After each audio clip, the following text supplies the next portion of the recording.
Bonsoir à tous, une nouvelle Attitude 91 version éco, avec aujourd'hui un thème on ne peut plus d'actualité, la crise ou plutôt la gestion de crise au travers de quelques entreprises essonniennes. Comment les entreprises essonniennes supportent-elles cette crise? Quels sont les divers moyens employés par les états-majors de certaines pour minimiser, si l'on peut dire, les dégâts? Alors je vous présente ceux qui m'accompagnent. Tout d'abord Philippe Lavial, bonsoir. Bonsoir.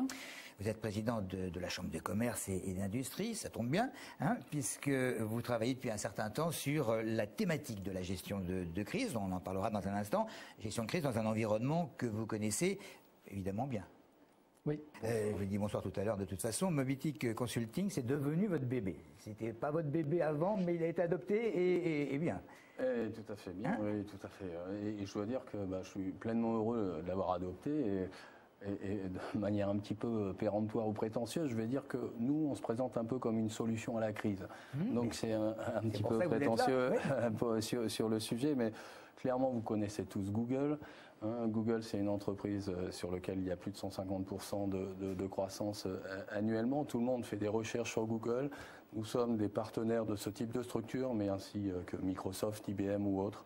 Et donc tout le monde a été amené à faire une recherche au travers de ce moteur de recherche Google.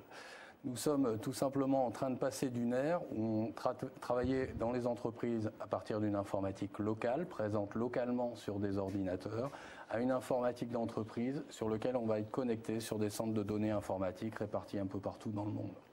Et dans ce cadre-là, tout simplement, l'homme est une excellente réponse. Parce que tout simplement, il va falloir migrer, il faut migrer, organiser, renommer toutes ces données pour qu'elles soient accessibles au travers de ces centres de données informatiques répartis un peu partout dans le monde. Donc nous sommes, dans ce cadre-là, devenus entreprise d'insertion par l'activité économique, ce qui nous permet d'insérer des seniors exclus du monde du travail, seniors mais également des juniors. Nous sommes aujourd'hui 4 personnes, on est né il y a une petite année, donc on est très content de cette croissance. On va recruter une autre personne d'ici une quinzaine de jours par rapport à cette évolution. On travaille avec un réseau d'intervenants de 8 personnes assez régulièrement, et là j'aurai quelques éléments à dire sur les aspects des dispositifs. Mais dans cette démarche-là, si vous voulez, on a des gens qui connaissent un tremplin chez nous pendant une année. Ils apprennent un métier qui est la migration de données au travers des technologies du cloud computing pour favoriser l'organisation des entreprises et leur accessibilité à l'information. Et de ce fait-là, la performance collective des collaborateurs de l'entreprise que l'on accompagne pour leur apprendre à travailler en commun sur une même information. Et ça, c'est vraiment passionnant. Je vous assure que c'est vraiment passionnant de voir des gens qui se croyaient complètement abandonnés, exclus du monde du travail et ne pas savoir quoi faire de leur quotidien, de voir qu'ils peuvent rebondir sur un métier à haute valeur ajoutée, avec une notoriété de ces grandes marques qui sont vraiment valorisantes. Donc oui, on a la pêche. On a bien compris, mais vous n'êtes pas l'abbé Pierre. Vous n'êtes pas l'abbé Pierre, donc je pense qu'il y a également un choix de votre part. Je suis pas la soutane, mais... Il y a également un choix de votre part pour sélectionner les personnes qui sont susceptibles d'évoluer. Bien entendu, donc il y a tout un process de sélection avec une différenciation entre des personnes qui vont être encadrants techniques. Encadrant technique, c'est une personne qui a la capacité d'analyser l'information dans les entreprises après un process de formation de plus de 2 mois dans notre structure. Puis après, vous avez des personnes qui peuvent être référents de l'information. Ces référents de l'information sont des personnes qui vont pouvoir faire des travaux basiques au départ, faire de la saisie de données. Faire de la saisie de données, mais excusez-moi, n'importe qui peut être amené à arriver à faire de la saisie de données.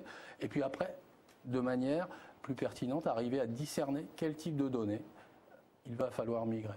Et donc nous, cet apprentissage de cette capacité de discernement, on l'a fourni à ces personnes. Donc vous avez des profils différents qui peuvent évoluer dans le temps. Le dernier d'entre eux, auquel je pense qui est actuellement en mission, est une personne qui évoluera très certainement soit vers un poste de formateur, soit un poste de consultant commercial dans ces sujets-là. Donc réellement une sélection... Et la crise, vous l'avez subie comme tout le monde. Comment vous la gérez ? Mais la crise, je veux dire, c'est super parce que c'est une opportunité de se valoriser à une époque où effectivement les gens ont besoin à la fois d'avoir un système d'information sur lequel on leur apporte une réduction de leur coût de fonctionnement au travers des solutions par exemple que peuvent être Google Apps ou d'autres, tout en leur réorganisant leur logique de fonctionnement.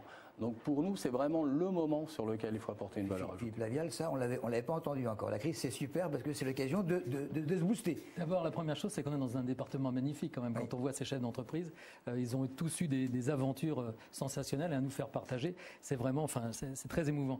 Moi, je dois dire qu'il faut faire attention quand même. La crise, elle touche aussi des entreprises qui sont plus anciennes, qui sont un petit peu plus lourdes, moins souples, moins adaptables. Et celles-ci, on est là aussi pour les aider. D'ailleurs, à la CCI, nous allons organiser des conférences sur tout le département pour essayer de leur tendre la main, leur montrer qu'il y a des solutions, les faire réfléchir sur leur situation et pouvoir avancer. Mais là, ce soir, j'ai pas envie de parler de ça. J'ai envie de, enfin, c'est magnifique de voir tout. Également positif, Frédéric de Saunoy, perspective d'avenir. Nous sommes en train de rebondir sur un tremplin et ce tremplin nous emmènera loin, j'en suis sûr. Actuellement, on a tout un tas de moyens qui sont mis à notre disposition au travers de l'Essonne. Je suis dans une pépinière d'entreprise où il y a de la fibre optique à très haut débit. Sans ce type de service, je ne pourrais pas remplir mon activité. J'ai une associée qui s'appelle Pascal Weitzmann qui ne compte pas ses jours et ses nuits d'implication. Donc je suis extrêmement positif sur l'avenir de notre entreprise. Et optimiste, bien sûr. Bien, on va terminer avec le président Lavial. Il va y avoir une série de forums, justement, pour aider les entreprises une fois de plus. Et moi, ce qui m'intéresse particulièrement, mais vous n'avez même pas une minute pour développer, c'est qu'il y a des thématiques défensives et offensives. Tout à fait. Je pense qu'il était essentiel de montrer que la crise ne touche pas les entreprises de la même façon et qu'on peut aussi bien d'abord comprendre ce qui nous arrive et après avoir vraiment une politique en disant il faut que je me défende d'abord, mais c'est après pour avoir un objectif positif.